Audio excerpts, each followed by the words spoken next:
So Jerry, there's always a lot going on with the city, and right now is no exception. So I'll throw the first question over to you. And there's a lot of ground to cover tonight. So in the 2017 election, which concludes November 7th, the city is asking to borrow $937 million in bonds for hundreds of projects, including projects in transportation, parks, libraries, city buildings, and cultural institutions. Would any of this borrowed money go towards upgrading the city with more renewable technologies or renewable infrastructure? Well, thank you for the question. Good evening, everyone. I'm Jerry Tinianow. I'm Denver's first, and so far as I know, is this on? There you go. I was about to say. I'm Denver's first, and so far as I know, only Chief Sustainability Officer. I'm a political appointee. I haven't seen the mayor for a few hours, so you never know. I might not be anymore. But yes, on the bond, there were really two parts to it. First was what's happened up until this point, which was the selection of the projects themselves. But the second stage, if the voters approve of the bond, is how these projects will be implemented. And we are already putting into the requirements of all of them compliance with a whole bunch of different certification systems. And we're not, although we've used LEED in the past, Leadership in Environmental and Energy Design, and we require all new city buildings and all major renovations to seek LEED Platinum and to achieve LEED Gold. But there are other certifications out there as well, and we're going to look at all of them. We just completed the request for qualification process, and we wrote into that process that whoever's applying to be the overall manager needs to demonstrate expertise in these various certification systems. They also need to give us a list of actual buildings and projects they've done that comply. So it's all contingent on passing the bonds themselves, but we are part of the team that will then be implementing all of those projects. And where solar works on a project, we will look to put that on the building. I will tell you, though, that we like looking at all the different options. And one of the great things we have here in Colorado, just using solar as an example, is we have solar gardens in Ohio where you can purchase panels in a solar garden. You get credit on your electric bill for the electricity produced. You get a renewable energy credit check as well. My wife and I own 12 of them out at the Lowry Solar Array. They pay about 8% return, which is great. And so, in some buildings, it might make sense to put solar on the roof. It might make sense for other owners to buy something in one of these solar gardens. We're actually preparing 2 RFPs right now. One is to create a solar garden out at our landfill that we can then make available to the community. And the other is we want to purchase up to 40% of the output of other solar gardens around in our county and surrounding counties. We've got RFPs going out for both of those. And so on one of these buildings, we might put solar on the roof, or we might say this building, they're going to own some panels in a solar garden somewhere else because that makes more sense. So I had a different follow-up question, but I feel like it only makes sense because you're talking a lot about roof space. And we all know, Emily just said, I-300, it's on the ballot.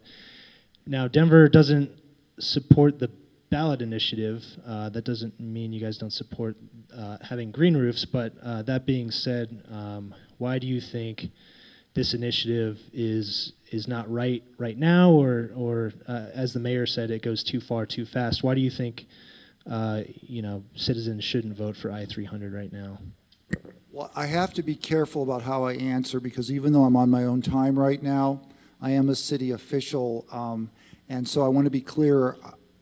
I'm going to explain our reasoning, but I don't want to specifically urge a vote one way or the other to anyone here. I can just tell you my thinking about this. But also, because this is on the ballot and the election wraps up next Tuesday, and Emily is here, I would also want to say, if you kind of keep track of my time, I think it's only fair that whatever I say, the proponents get a chance to have equal time and come up here and make the case and respond to what I'm saying as well. Well, let's say she already had her time, so now it's your time. I'm not sure if I can do it that quickly, but I'll try and get to the meat of it very quickly, because I can tell you I've been surprised at the amount of abuse that's been leveled at the mayor in our office on this issue. Really surprised. and the amount of false information that's out there about what we've done on this, the position we're taking, and so forth. We, the mayor, we love green roofs. We also love geothermal power. We love rooftop solar. We love solar gardens. We love building installations.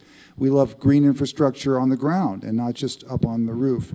We appreciate energy efficient motors in buildings. There's a lot of different ways to get at the results we're looking at, the results cited by the proponents, including addressing the heat island effect that we have here in Denver, addressing ozone pollution, addressing greenhouse gas emissions, and so forth. And the approach that we've favored since I've been Chief Sustainability Officer reflects the approach that the U.S. Green Building Council uses for green buildings. I've personally produced a green building back in Ohio. I produced the nation's most urban nature education center, the Grange Insurance Audubon Center, which is just a mile from downtown Columbus, a LEED Gold building. So I know LEED, and the way they do it there is you can get credit in LEED for a green roof, but they don't require you to have a green roof. They basically say, here's a whole bunch of options that you can take. You pick the ones that are best for your building.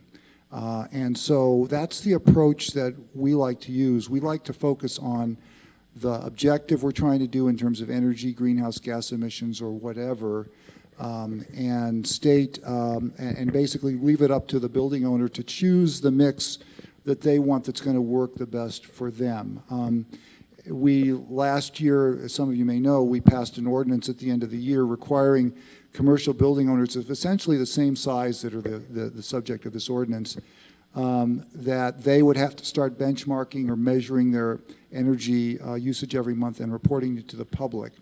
We also told people at the time that we are considering the next step in that, which is not, once they've been reporting for a couple of years, to consider an ordinance that we call perform or improve, which is basically kind of divide all those buildings into 10. Every 10th year, one group of them has to go back and actually audit the performance of their energy in the building. And if it's below a certain standard, then they have to improve it. But we're not going to tell them how to improve it.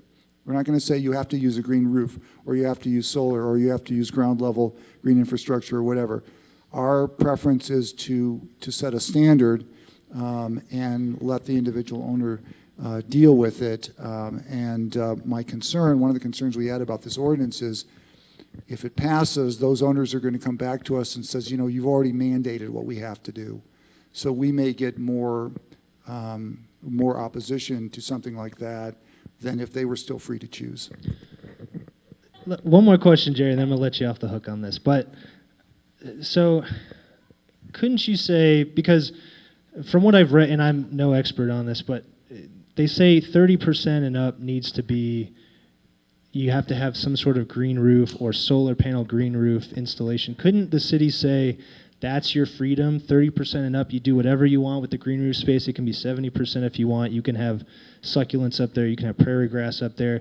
But the bottom line is that the government needs to mandate that, and again, I'm speaking from an oppositional standpoint. The government needs to mandate this because what you guys are doing as developers isn't working. It's creating the heat island effect. You've got, stormwater runoff that's not clean, and that's getting dumped into the Platte River. Couldn't you make that argument? Well, the heat island effect is the product of everything in Denver as a whole. And we have one of the highest in the country, in part because we have a very high altitude and we have direct solar radiation that's worse than a lot of other cities around the country. So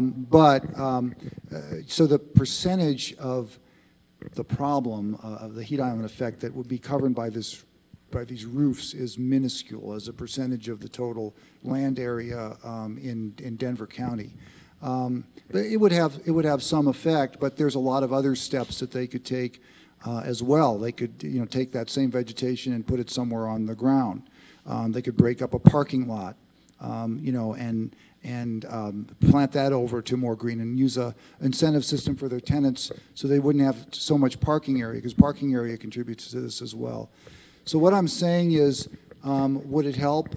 Yes, but do we want to tell them that it has to be 30%, no, I don't think that will work. Because remember, the owners that this applies to are people who first they have to choose to build a new building here in the first place.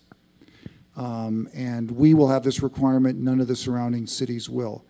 They also, or they have to choose to greatly expand their facility. Or it even applies when they want to re-roof. If they have hail, we have a big problem with hail here in this part of the country. Will they go ahead and re-roof now, or will they say, we're just going to patch it because we don't want to deal with that requirement? That's what I'm concerned about. And it's great that we're having this conversation as a community. I wish it had happened before the initiative was on the ballot instead of now. And even if it fails, we're going to continue talking to the proponents because, again, we want to find a way to push this as one of the options available to building owners, just not the only option. And I'll say, this is all I'll add, I'm just glad that it's on the ballot because we are having the conversation, whether it gets passed or not.